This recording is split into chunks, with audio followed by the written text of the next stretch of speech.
Vamos lá então, nossa meditação do Evangelho de Marcos. E hoje nós vamos encerrar o capítulo 4. O capítulo que foi sobre parábolas termina de uma maneira completamente diferente, né, do que a gente poderia imaginar, né? Um capítulo que começa com ensinos, ou é todo sobre ensino, termina com um momento dramático, bem dramático inclusive. Vamos fazer a leitura então do capítulo 4, versículos de 35 até o 41. 35 ao 41.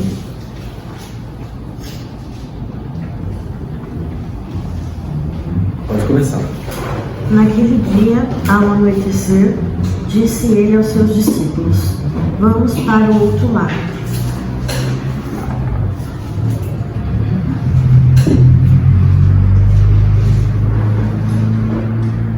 E eles, despedindo da multidão, o levaram assim como estava no barco, e outros barcos o seguiram. Levantou-se grande temporal de vento e as ondas se arremessavam contra o barco, de modo que o mesmo já estava a encher-se de água. E Jesus estava na ponta, dormindo sobre o travesseiro. E eles o despertaram e lhes disseram: Mestre, não te importa que pereçamos?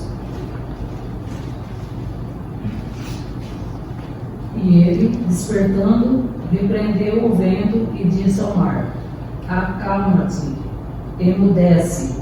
O vento se aquietou e fez-se grande bonança.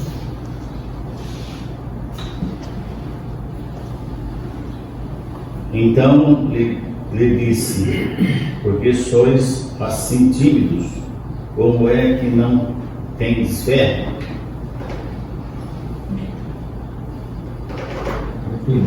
41.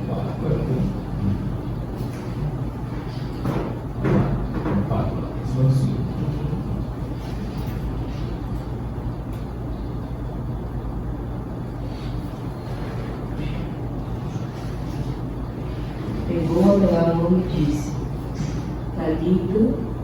Não. É o 4:41. 41. Não, ali, ó. O último ali. 41. Os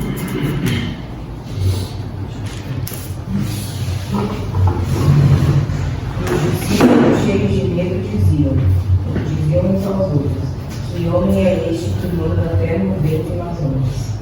Amém. Vamos orar mais uma vez, gente. Pai amado, obrigado, Senhor, pela tua palavra bendita, palavra verdadeira mesmo, assim, que vem falar aos nossos corações e nos encher de fé. E a nossa oração, Deus, é para que saiamos daqui mesmo cheios, plenos da fé que vem do Senhor e alinhados com o teu propósito e com a tua vontade. Que a tua palavra venha falar aos nossos corações como ela é mesmo, essa espada de dois gumes que penetra no mais profundo da nossa alma, discerne as nossas intenções e transforma os nossos motivos, nosso coração, a nossa mente. Que possamos, Deus, ser orientados por Ti e sairmos aqui com a mente iluminada pelo Senhor, pela Tua palavra. Nós te agradecemos e oramos em nome de Cristo Jesus. Amém. Amém. Esse texto é sobre medo. Eu acho que a pergunta que a gente tem que se fazer hoje é: qual é o seu maior medo? O que é que te apavora? O que é que te, assim, assalta? O que é que pode tirar o seu chão? O que é que você mais teme? O que é que pode te causar pânico? Temor, frio na barriga, mão gelada, boca seca. O que é que pode de alguma maneira te, assim, o que é que você mais se pergunta: meu Deus, se isso acontecer, eu não sei o que eu faço da minha vida? Qual o seu maior temor? E acho que tem uma outra segunda pergunta ainda que está junto com essa é: por que isso é o seu maior temor? Por que se isso acontecer vai ser algo terrível para você? Por que isso é algo de tamanha que te causa tamanho pânico? O que está por trás desse seu medo? Por que ele é um medo para você? O que está por detrás dessa sua aflição, essa sua reticência, essa sua ansiedade de que se isso acontecer vai te trazer algum terror, algum assombro? E será que esse seu medo ele condiz com a realidade? Será que se esse medo se tornar real mesmo, se ele se concretizar na sua vida, será que ele é tão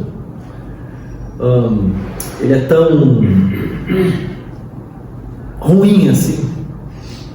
Será que se ele acontecer, será que não tem mais nada a que você possa se apegar? E até assim, né?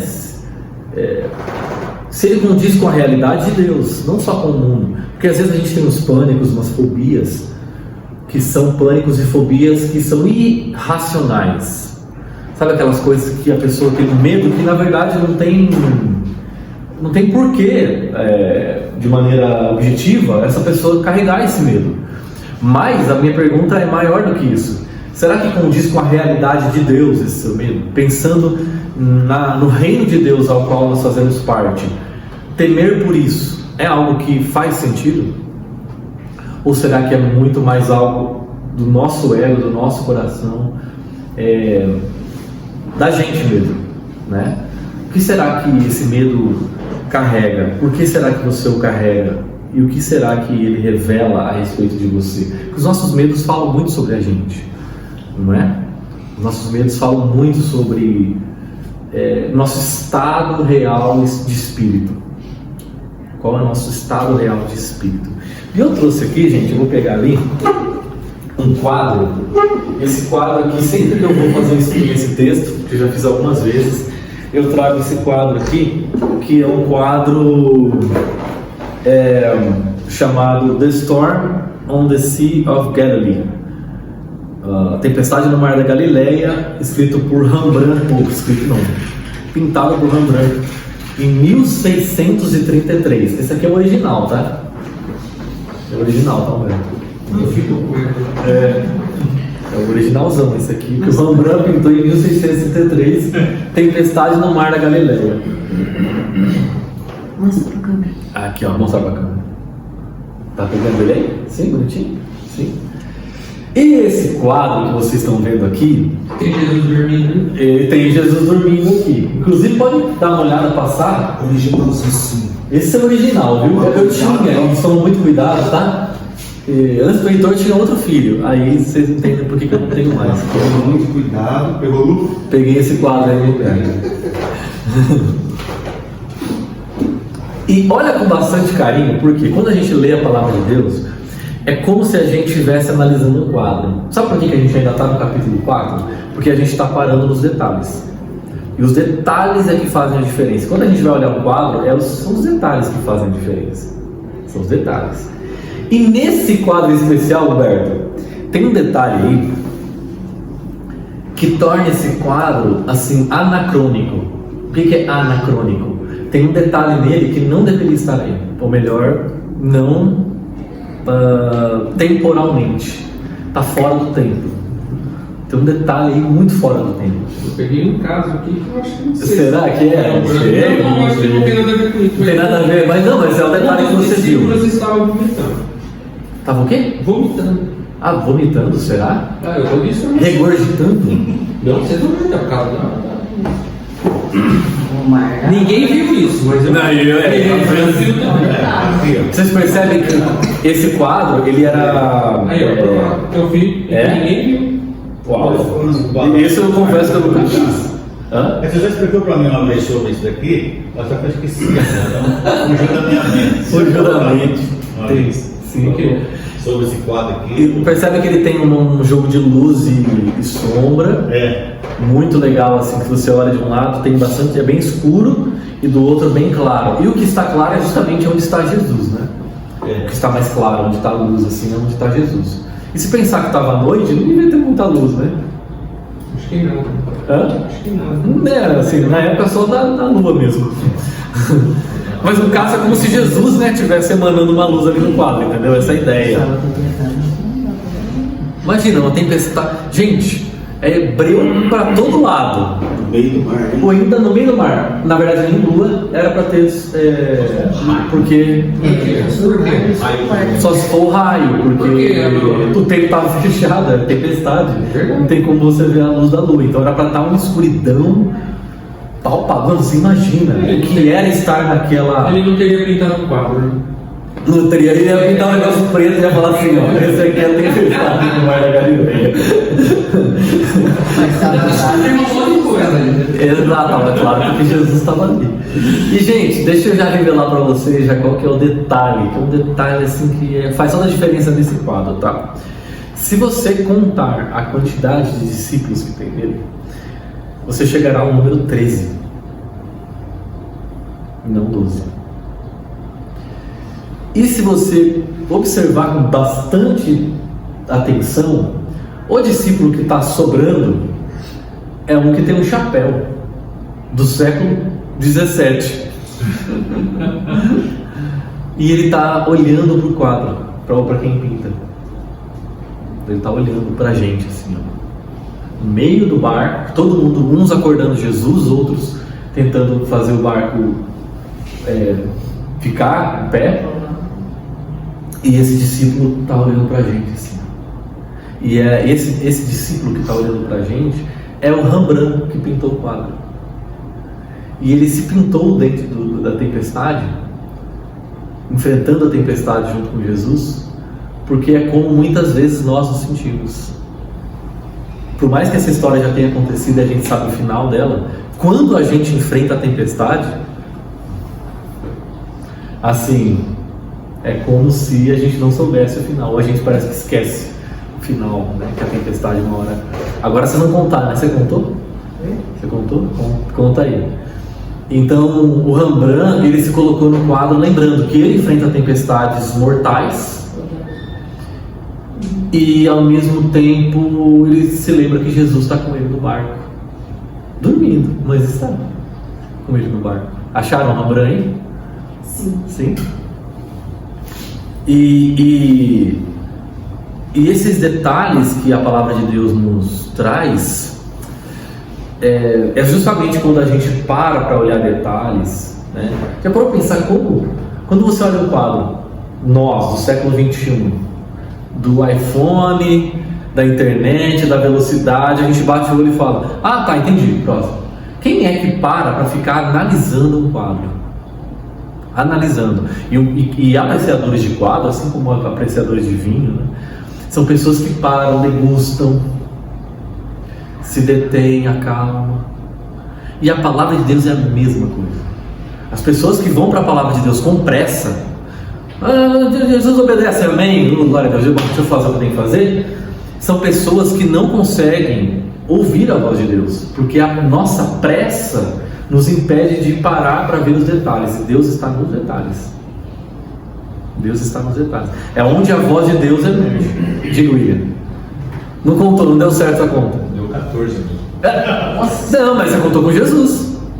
Ah, tá. Tá certo, Beleza. Não, então é que tinha Jesus. Falei 14 aqui. Era para ter 13, né? Sim. Com Jesus, então tem 14. E aí o que é interessante, né? É que o Rembrandt se vê como discípulo, que é como nós estamos dizendo como discípulos. Eu acho que essa é a imagem que a gente precisa entender a nossa relação com Cristo, a nossa relação com Deus.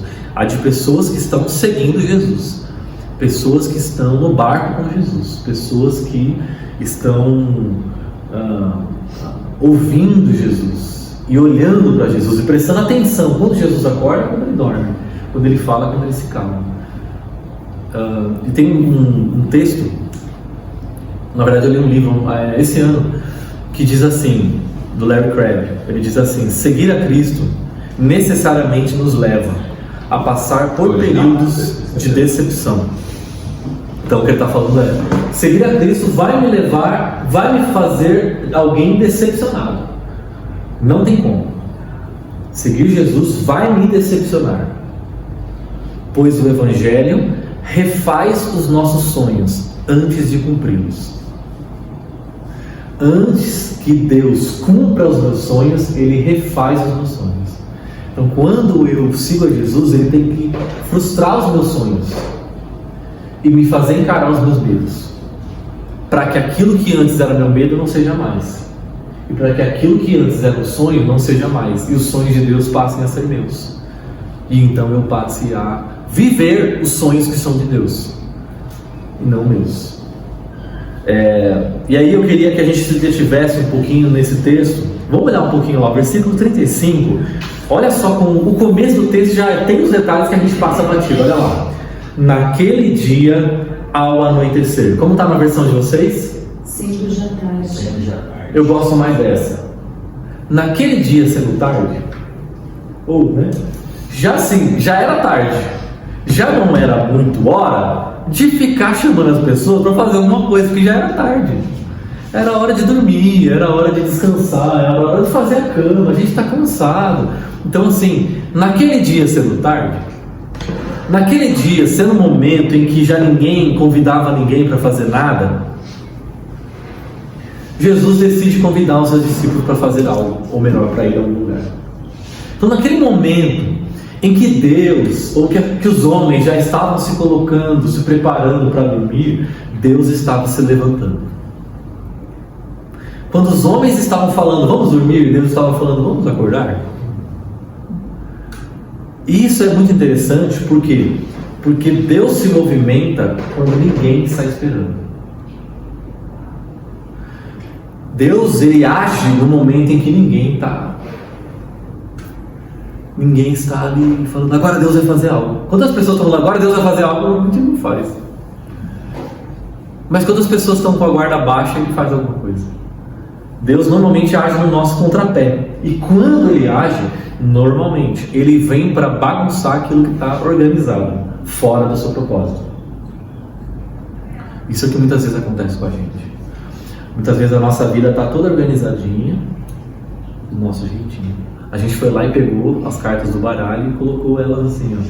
O Ás, depois o 2, depois o 3, colocou o ouro antes do... Né? A gente foi organizando bonitinho ali até o Reis. Aí a gente falou, ó Deus, essa aqui é a minha vida, tá? Já está organizada. Então, estou entregando a mão do Senhor. O Senhor só tem que fazer o quê? Guardar, fazer bonitinho, tá? Entregar as cartas, tá tudo certo. Aí Deus pega e faz assim, ó. Cheque.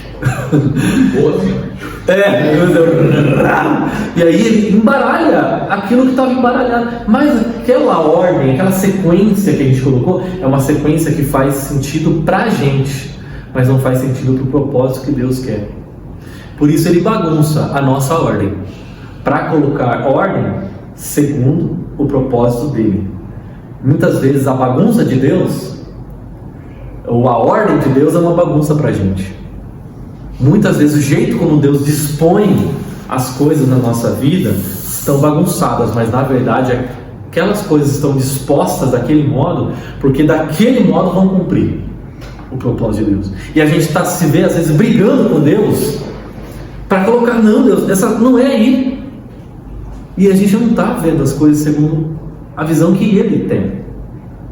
E é por isso que às vezes a gente está brigando com Deus para poder colocar as coisas segundo uma ordem que faça sentido para a nossa perspectiva, mas para a perspectiva de Deus, que é infinitamente maior do que a nossa, aquilo não está fazendo sentido.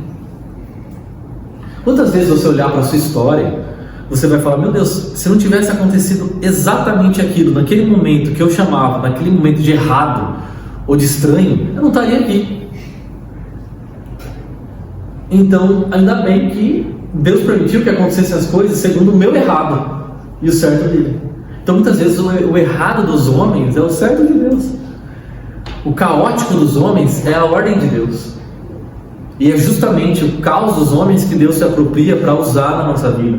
Então o que a gente precisa? Às vezes, para experimentar o que é o melhor de Deus, a gente precisa se deixar ser surpreendido por Ele. E a gente não quer ser surpreendido por Deus. A gente quer que Deus conte pra gente antes o que Ele vai fazer. Tipo assim, eu vou entrar no barco, mas primeiro me fala o que eu vou encontrar.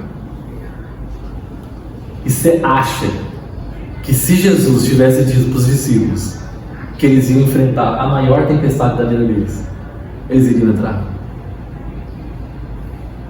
Então Jesus fica lá, quietinho. Vamos para o outro lado? Claro, Jesus, vamos. Ele não avisa. Mas é justamente quando a gente se deixa ser surpreendido, Deus me surpreenda, que a gente vai experimentar o que é o melhor de Deus na nossa vida. Quando a gente se deixa ser surpreendido pelo que Deus pode fazer, a gente se deixa colocar em movimento, no movimento de Deus, no mover do Espírito Santo. E não quando a gente diz assim, Deus, eu vou ficar aqui paradinho mesmo. Eu só queria que o Senhor, não sei se o Senhor está do outro lado, mas vem aqui desse lado para cumprir os meus sonhos. Ele está falando, não, eu preciso que você deixe os seus sonhos e se mova na direção dos meus. Então, qual que é o sinal de uma espiritualidade verdadeira mesmo? É de que nós estamos sendo colocados em movimento, estamos deixando os nossos sonhos, deixando os nossos medos e nos colocando no mover de Deus.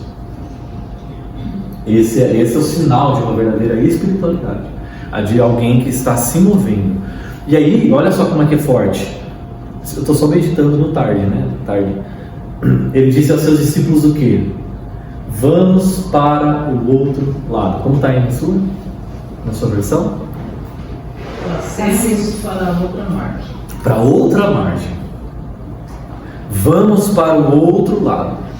O que significa que seguir Jesus é um convite para uma experiência transcendente. Sair daqui e ir para cá. É eu ir para o outro lado. E o outro lado do quê? Aqui no caso do mar. E o que representa o mar na cultura judaica? Morte. Então, tanto é que lembra que quando os hebreus estavam no Egito e eles saíram do Egito, eles foram libertos do Egito, tinha vários caminhos para sair do Egito. É lógico, ninguém tem que sair do Egito necessariamente pelo mar. Mas Deus falou assim, não, é por aqui mesmo. Moisés fala, olha que não é, será? É por aqui. Aí chega lá, topa com o mar, e Moisés fala assim, eu não falei? Não era por aqui, no mar. Eles têm que atravessar no mar, pelo mar, que é uma experiência de morte que eles têm que passar. Para experimentar o que de Deus vem, nós precisamos passar pela morte, precisamos passar pelo mar. E a morte antes de morrer fisicamente, essa morte. Enquanto a gente não morrer antes de morrer, a gente não vai experimentar o melhor de Deus. A gente precisa morrer antes de morrer. Jesus falou, negue-se a si mesmo, tome a sua cruz e siga-me. Tomar a cruz é o quê? Morra. Negue-se. Se você não passar por essa experiência de morte para si, morte para os seus medos, morte para os seus sonhos, morte, você não vai conseguir viver como discípulo de Jesus. Você vai viver sempre ali, na mesmice da sua vida, sendo que ela foi até então. Então tem coisas que Deus quer revelar sobre si mesmo, que a gente só vai conhecer do outro lado, não desse. Enquanto a gente permanecer desse lado, a gente não vai conhecer algumas coisas a respeito de Deus. É preciso atravessar, é preciso avançar para o lado, e aí esse quadro faz todo sentido nessa perspectiva, para o lado obscuro, desconhecido. Você imagina, uma vez eu estava lá numa beira de uma praia e estava se levantando uma tempestade, exatamente do lado do mar.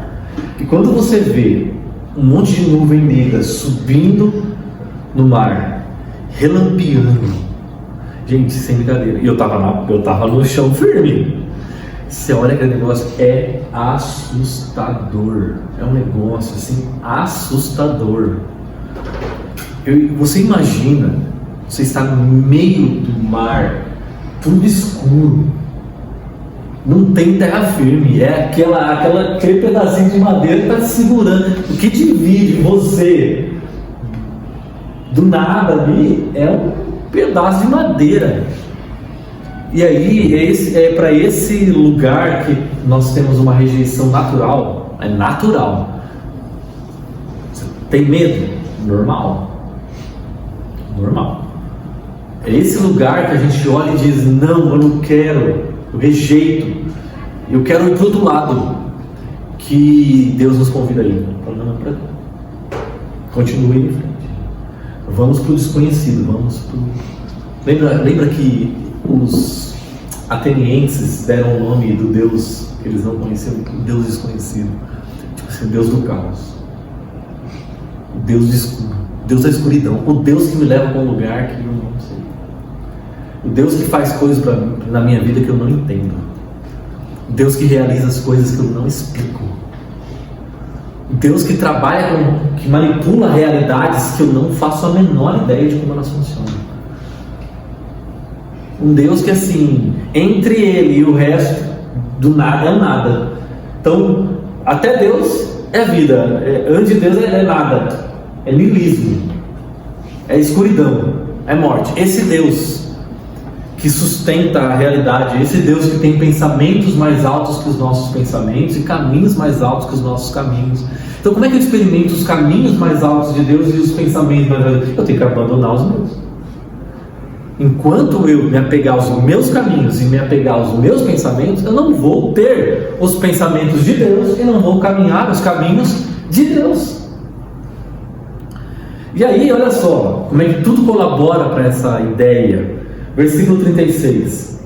Deixando a multidão. Olha o que a gente está falando desde o começo. O que a gente está falando para a gente fazer? Desde o nosso primeiro encontro. Deixa a multidão. Deixa de pensar o que todo mundo pensa. Para de sonhar o que todo mundo sonha. Para de ter medo do que todo mundo tem. Começa a sonhar com coisas que só Deus pode sonhar.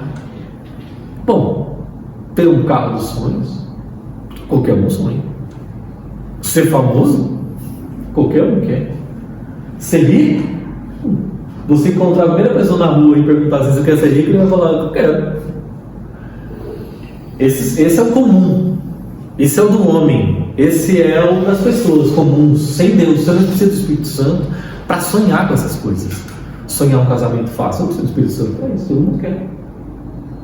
Ter filhos que não dêem trabalho, todo mundo quer, ué. Ter um trabalho que não dê trabalho e dê retorno, isso aí todo mundo quer. Então todo mundo está querendo os mesmos sonhos. Mas deixar a multidão é sair desse nível de pensar como todo mundo e começar a pensar coisas que não são naturais. Então olha só como é que a gente às vezes erra a nossa relação com Deus. A gente acha que Deus existe e vem até nós para nos ajudar a cumprir os sonhos da multidão. Na verdade ele está falando para nós o seguinte: saia da multidão, saia da mediocridade, saia da mesmice, dê um passo à frente e venha sonhar os meus sonhos. E venha buscar coisas que não são próprias do ser humano sem espírito, mas do ser humano com espírito. E como é a mente do ser humano com espírito? Paulo fala em Romanos 12: deixem-se transformar pela renovação da sua mente, para que vocês possam experimentar a boa, perfeita e agradável vontade de Deus. Ou seja, para que vocês possam se tornar pessoas que vivem no mundo não buscando a sua própria felicidade. Nós falamos um pouco sobre isso semana passada, no Reino de Deus invertido. Agora nós passamos a não agarrar a nossa felicidade, ao nosso prazer, a nossa própria alegria, ao nosso próprio conforto Agora nós não vivemos mais como se o nosso conforto, o nosso prazer, a nossa felicidade fossem a coisa mais importante desse mundo. Agora a gente vive para revelar. Lembra que Pedro diz isso? Ele diz: vocês são geração eleita, sacerdócio real, povo de propriedade exclusiva, a fim de anunciar as virtudes daquele que os chamou das trevas para a sua maravilhosa luz. Então agora nós somos um povo que existe para revelar as virtudes de Deus, carregar as virtudes de Deus, engravidar e dar à luz as virtudes de Deus e tornar as virtudes de Deus conhecidas no mundo. Esse é o sentido da nossa vida. Deus, eu quero que o mundo conheça que o Senhor ama através de mim.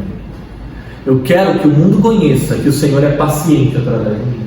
Eu quero que o mundo conheça que o Senhor é misericordioso através de mim. Eu quero que o mundo saiba que Deus não nos abandonou. Mas quando? Como que o mundo vai saber que Deus não nos abandonou? Se Deus abrir o céu e fizer um grande milagre, não. Se Deus me usar na vida dos outros, as pessoas vão olhar e dizer: agora eu sei que Deus ama o mundo. Eu conheço Humberto. Agora eu sei que Deus ama o mundo. E a Érica está aí, ó, na nossa vida, ainda bem. Pensou se a gente fosse de tal modo pessoas que vivenciam a realidade de Deus, que as pessoas dissessem: tem Deus, e tem Jesus, e tem discípulos dele aí no mundo ainda, exibindo como uma vitrine o caráter e as virtudes do nosso Pai. E aí, eu acho isso incrível, olha só, levavam, olha que interessante, Jesus chamou, né, vamos para o outro lado, deixando a multidão, eles o levaram no barco assim como estava. Eles levaram quem? Eles o levaram. Levaram Jesus. Então, tipo assim, vamos, claro. Eles pegaram Jesus e colocaram no barco. Por que esse detalhe? Você vê que a construção do texto é uma construção bem esquisita? Não é assim, então, entrando no barco, seus discípulos foram com ele. Então, Jesus entrou no barco com seus discípulos. E a gente escreveria. Mas parece ser tipo assim, então o levaram, tipo assim, pegaram Jesus e colocaram ele no barco. Por que o texto é construído desse jeito? Você percebe como muitas vezes, quando a gente está vivenciando grandes transições na nossa vida, a gente leva tudo, só que a gente esquece de quem? A gente só esquece de Jesus, só. Né? E aí eles pegaram Jesus. Você ia falar alguma coisa? Eu não sei se faz muito sentido, mas quando ele fala deixando a multidão, eles o levaram no barco assim como estava. Assim como estava. Quando você se referencia à Santíssima Trindade, Deus Pai, Deus Filho e Espírito Santo, na parte texto, na escrita, né, você sempre coloca em maiúsculo. Maiúsculo, sim. E aqui ele está sendo referido o levaram como minúsculo, ou seja, humano. Ele levou Jesus humano, não levou Entendi. A divindade de Jesus, o Filho de Deus. Então aqui ele se referencia como eles estivessem levando o mestre, o homem, não Jesus, o homem mesmo. E é isso mesmo. Mas sabe o que eu acho mais bonito nesse texto? Que ele diz assim como estava. O que eu acho muito forte, na verdade.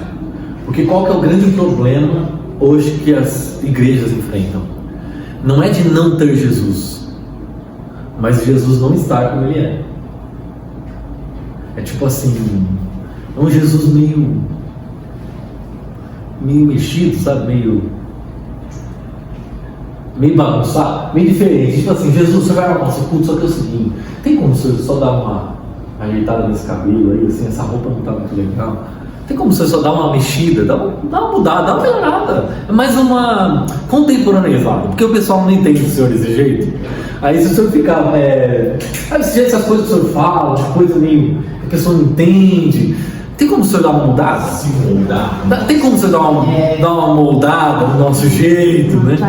Uma atualizada. Vamos dar uma atualizada em Jesus. Gente, como isso é tentador. levar Jesus como ele está é muito difícil. É muito difícil. Porque é muito tentador que a gente adapte Jesus ao nosso gosto e faça de Jesus uma projeção dos nossos ideais. Por que tanta gente gosta de Jesus? Por quê? Eu gosto de Jesus. Eu não gosto muito da igreja, mas eu gosto de Jesus. Será mesmo? Será que se a gente ler algumas frases que Jesus disse, as pessoas continuariam gostando dele mesmo? Ou será que o Jesus que ela tem na cabeça dela é um Jesus segundo a versão dela? Porque ela nunca, na verdade, nunca parou para ler a Bíblia e ler as coisas que Jesus lia e fazer as coisas que Jesus fazia. Ele nunca se deparou com o Jesus da Bíblia mesmo. Porque o Jesus da Bíblia às vezes parece meio insensível. Politicamente correto? Jesus da Bíblia não se conforma ao nosso tempo. Então, muitas vezes, as pessoas dizem, eu gosto de Jesus, mas eu gosto de Jesus meio hippie. Jesus meio paz e amor. Que Jesus que elas gostam? Será que se elas pararem para ler mesmo o Evangelho e ouvir as coisas que Jesus fala, elas não vão se assustar? Você não se assusta com as coisas que Jesus fala e faz? Jesus é bacana, enquanto o O é minúsculo. E se o O é maiúsculo? E se ele é o caminho e não... A gente gosta de Jesus? E se ele diz assim, não, as outras são erradas, eu sou o caminho. Se você não me conhecer, você não vai até o Pai. Esse Jesus é legal? O Jesus que diz, é impossível que alguém conheça o Pai a não ser por mim? Esse Jesus é legal? O Jesus que no momento de maior dor, aflição, os discípulos dele brigando para ele, por favor, não vai para a cruz, ele fala assim, eu vou. E os discípulos de Jesus vendo Jesus sem resistência se entregar aos romanos e ser morto. Acho que os discípulos ficavam toda hora esfregando o olho e dizendo assim, a gente está vendo o que a gente está vendo? Está acontecendo isso? Está acontecendo? Esse Jesus aí é o Jesus do paladar contemporâneo? Eles pegaram Jesus como ele estava, do mesmo jeitinho. Eles levaram Jesus. E aí olha o versículo 37, o que vai acontecer no meio dessa viagem, né? Outros barcos também o acompanhavam. Não saiu na foto nesse dia, porque não coube na foto do Rembrandt. A onda cobriu, mas tem outros. Levantou-se um forte vendaval e as ondas se lançavam sobre o barco, de forma que este ia se enchendo de água. O 37 é o versículo mais forte desse texto, assim, até aqui, né? Porque é assim, é a hora do quadro. É aquele momento de maior tensão. Você vê, as ondas se lançavam sobre o barco. Você imagina, quem já foi em barco viking aqui? Viking, sabe aquele barco sem água? Do barco, sem água, é aquele mais Nutella, né? O Pedro lá nesse barco viking ia ficar assim, ai gente, que sono, pelo amor de Deus. Os discípulos vão falar, gente, é sério, vocês pagam para isso aqui, é adrenalina? Isso é adrenalina para vocês? Aquele barco, uma vez eu fui no barco viking com o pessoal lá numa viagem missionária, no meio de uma cidadezinha, no meio do sertão do Nordeste, e tinha um barco viking, o pessoal falou, ai, cara, então a gente quer ir no barco viking, vamos? Eu falei, vamos, vai. E aí, quando a gente começou no barco viking, o pessoal do grupo começou, bota pra subir. Se eu fosse o cara, eu faria o que ele fez. Bota pra subir, então beleza. Ele colocou na maior potência do barco, sem brincadeira nenhuma. Tinha, sabe o fio de tensão da cidade? Tava lá o fio. O barco passava assim, lambendo o fio da tensão. E a ponta do barco batia 90 graus, assim, eu lembro. E o nosso grupo que tava, bota pra subir, você não ouvia um mosquito. Todo mundo assim. Agora você imagina você no meio do mar, o barco subindo batendo 90 graus, você fala assim, isso aqui vai virar água entrando no barco, e um discípulo pega um balde, o outro pega um baldinho e fica aqui assim, ó, tentando se equilibrar, jogando água para fora, as ondas se lançando, o barco quase virando, aquele negócio assim, breu, escuridão, raio. Não sei se você sabe, mas assim, o mar da Galileia, que é o mar que eles estavam, é um mar que fica 213 metros abaixo do nível do mar.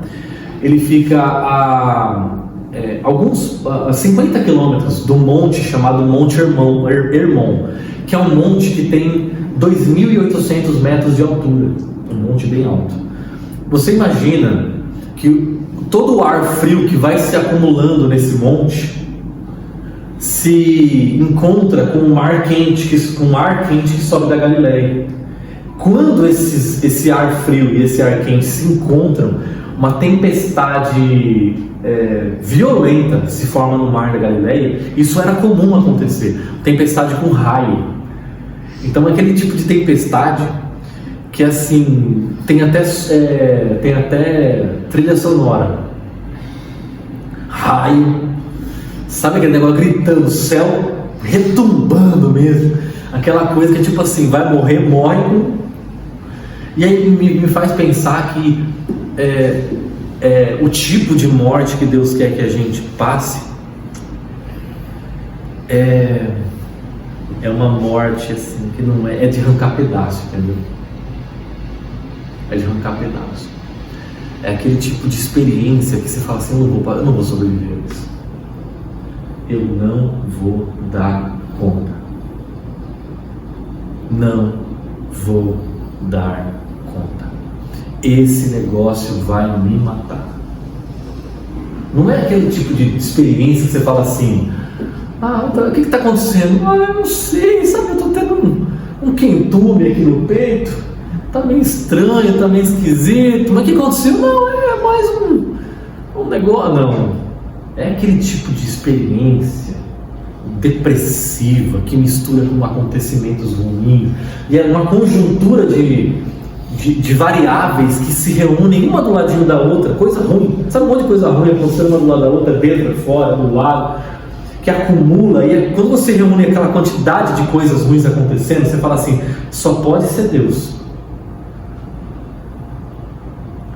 Só pode ser Deus, porque é tanta coisa ruim acontecendo ao mesmo tempo, do mesmo jeito, que essa tempestade aqui, ela foi preparada por Deus. Ele pegou e falou assim, pega o ar mais frio que tem aí no Monte Hermon, pega o ar mais quente que tem no mar da Galileia, junta aquele raio que você está separando, é agora que a gente vai usar. Então, tipo assim, sabe quando Deus ele encadeia uma sequência de acontecimentos ruins, que parece que você fala assim, não é possível que tudo está acontecendo agora e eu estou passando por tudo isso de uma vez. É isso, tudo certo para dar errado,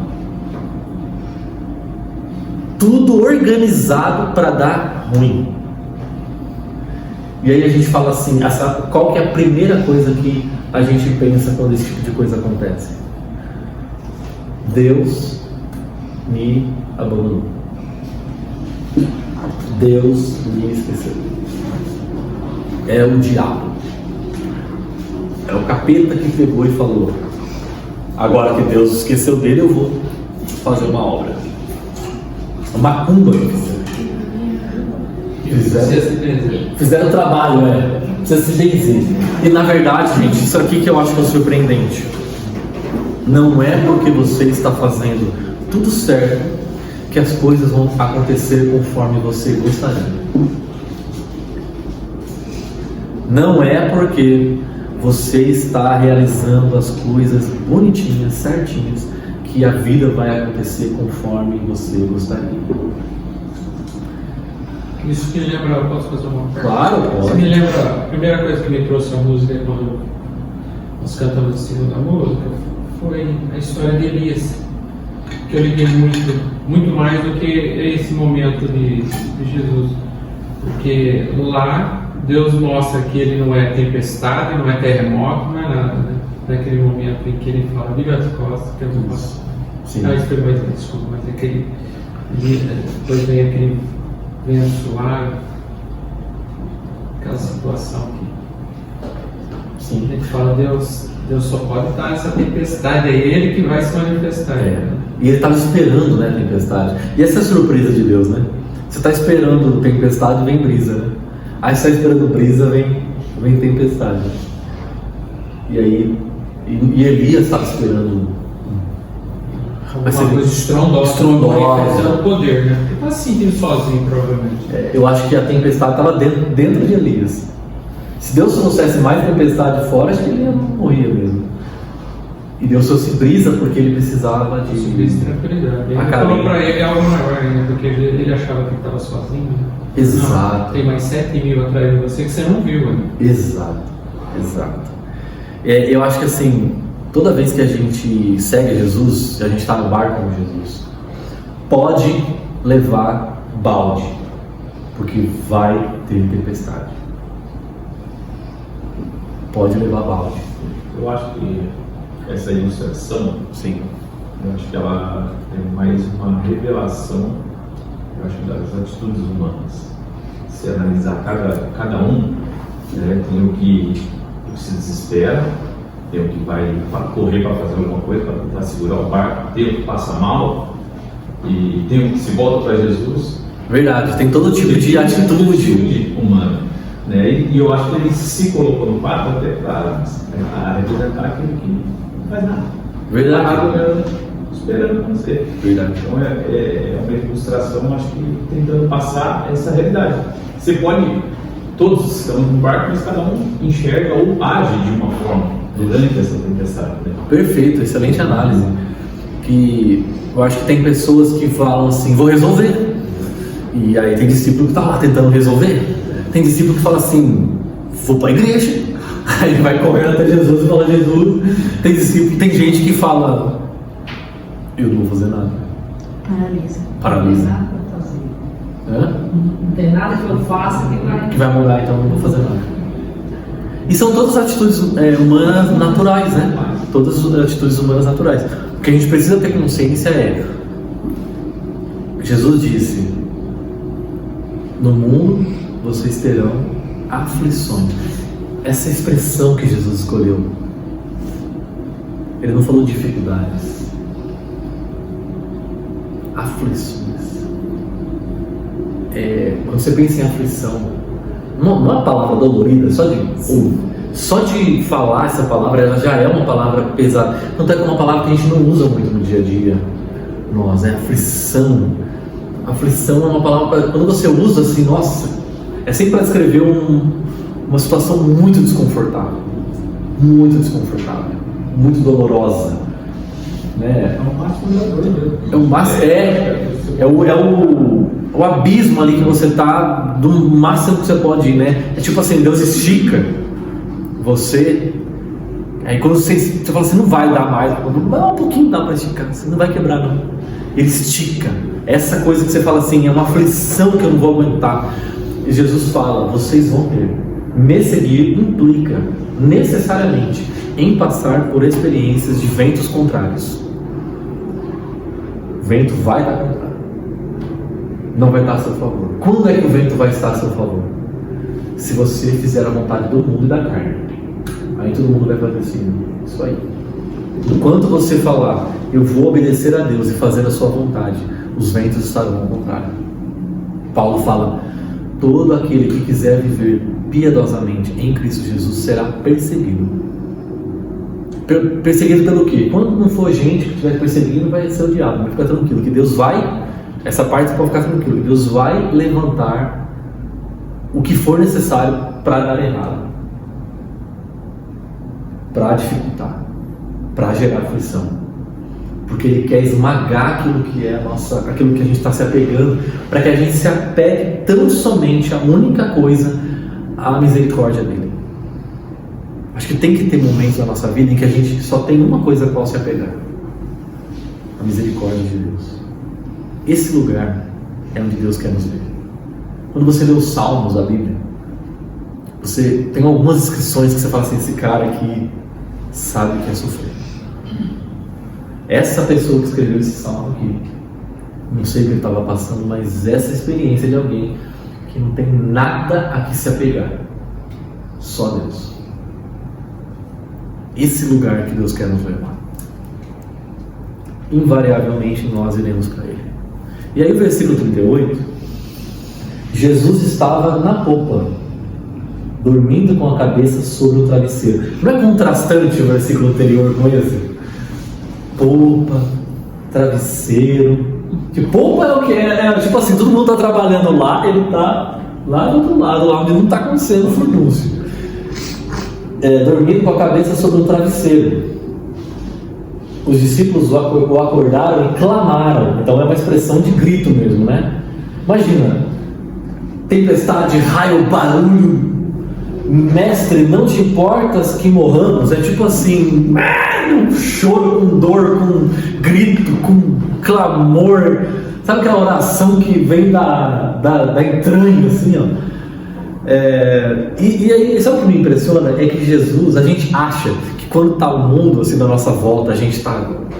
Todas o chão nosso está ruindo, caindo, a gente acha que Deus vai estar no céu assim. Ai, meu Deus do céu, o Everton está sofrendo.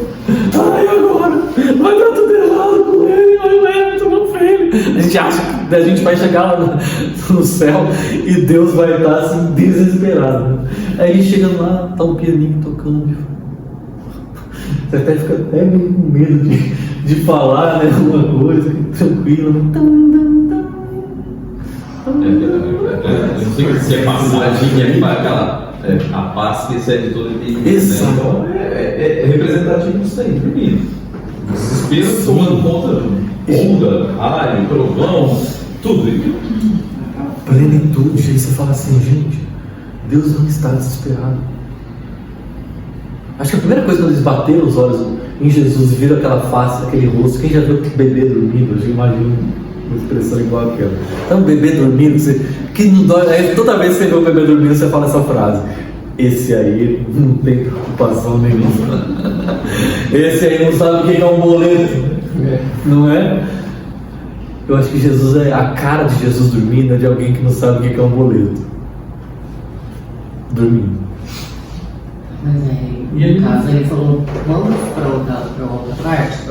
Ele falou, se der certo a gente vai. Ele falou, nós vamos. Exato.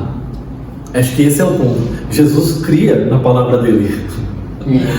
Vamos pro outro lado? Mas vamos pro outro lado, velho. Vai chegar lá. E aí ele falou, gente, vocês acham que é assim que eu vou morrer? Eu não vou morrer. Para aí. Fica muito fácil. Eu acho. Morrer assim, esse é muito simples. Muito simples. Você sabe que a polpa, não sei quem andou de navio já, mas a proa ela recebe o maior impacto da onda. Mas a que fica, a que reflete maior turbulência, vamos dizer assim, é a polpa. É a polpa, porque a proa recebe um impacto, só que a instabilidade fica maior. Ah, entendi. É tipo quando a gente anda nesses ônibus. Você senta no fundo, quando o ônibus vai na mandada, no banco alto, você até pula, né? É tipo isso. Ou seja, né? Ele estava no local assim, mais instável, mais incomodava. E deitado, como a gente fala, né? Você consegue dormir, botar a cabeça no travesseiro e dormir à noite? Ele estava com a cabeça no travesseiro. E eu acho engraçado, né? Travesseiro, da onde saiu esse travesseiro? Nem tem um travesseiro. Da onde saiu? Os discípulos assim, mas onde que tá esse travesseiro aí? Sequinho. Os pescadores dormiam à noite. Dormiam à noite, ele levou o travesseiro. Hoje eu vou nadar. E é isso. Ele dormiu. E aí, tipo, veio a tempestade que Jesus nem percebeu, assim, nem se deu conta. Porque, na verdade, acho que seguir Jesus, a gente acha. A nossa intuição humana. Porque o William falou de reações humanas à tempestade. A gente acha que o nosso papel é acordar Jesus. Não é. A gente acha que aquilo que os discípulos fizeram aqui é o que a gente tem que fazer na tempestade. Jesus acordou, acalmou o mar e disse assim, ó: pessoal, é isso aí então, hein? Toda vez que tiver uma tempestade, vocês vêm, me acorda que eu vou resolver. Ele falou isso. Ele deu uma bronca neles. Ele deu uma bronca. Quando Jesus dá uma bronca, você já sabe, não é isso que é para fazer. Jesus acordou, ele não acordou assim, ó. Oh, gente, que bênção que vocês me acordaram. É bom ouvir demais os gritos de vocês.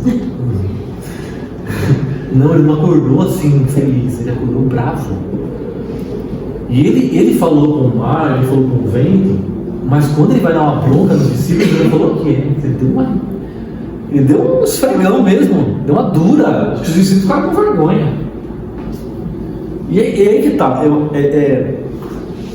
que é seguir Jesus? É imitá-lo. E qual é o maior desafio nosso no meio da tempestade? Dormir. Isso aqui é dar. Maior desafio. O maior desafio de qualquer pessoa que está passando uma dificuldade é dormir. É se aquietar, é se acalmar. Tem um versículo do Salmo 4 que diz assim: em paz me deito e torno a acordar, porque o Senhor me faz dormir em segurança. Eu acho muito bonita essa expressão, segurança, porque Deus não prometeu proteção no sentido de impedir que as coisas aconteçam. Ele nos deu segurança para garantir que quando as coisas acontecerem, a gente vai estar seguro. É tipo um capacete, sabe? O capacete não impede que você caia. O capacete garante que quando você cair, você não vai se machucar.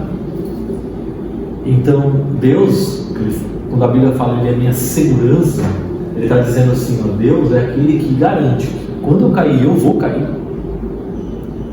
Eu não me explodo, eu não me esparrame. Continuo ali.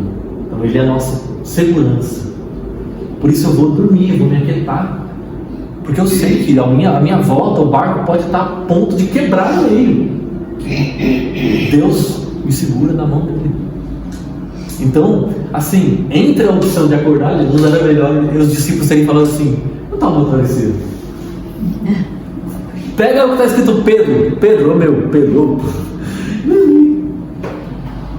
Dormir. Ou assumir a responsabilidade. Eles já viram Jesus fazer tanta coisa. Eles deviam estar gritando para Jesus. Eles deviam estar o quê? Falando com o mar.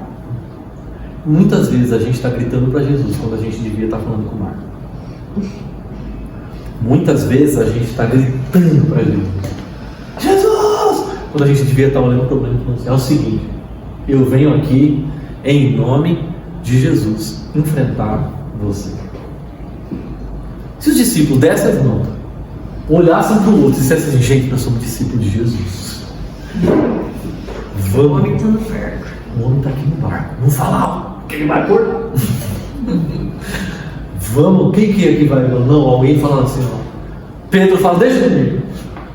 Ô Mar, desculpa até te atrapalhar aí, vento, mas em nome de Jesus, para. O que vocês acham que aconteceu?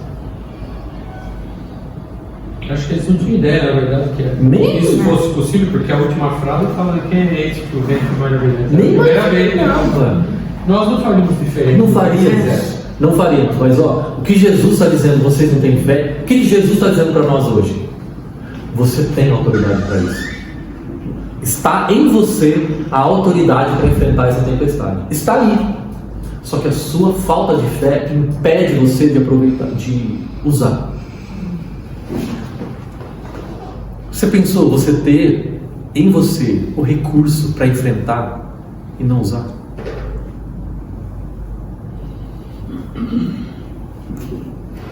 Você tem lá, o recurso está aí, na sua mão.